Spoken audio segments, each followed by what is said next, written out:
เสาไม้แดงพี่น้อง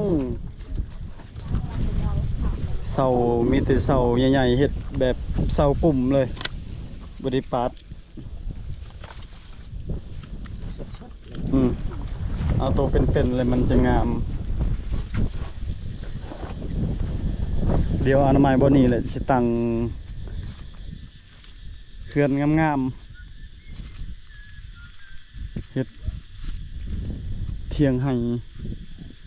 เฮ็ดบอนกินข้าวกินน้ำยกประมาณ2 เมตรปลาย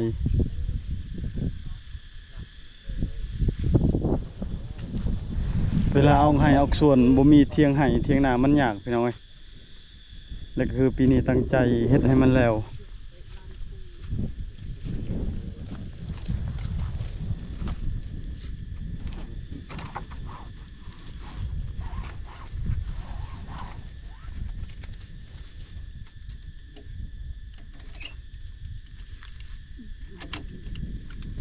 ตักส่วนปลูกมันปีนี้อ่ะเบ้ย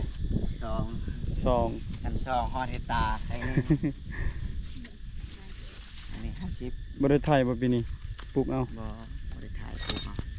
บ่มีเงินไทยบ่เนี่ยเฮตา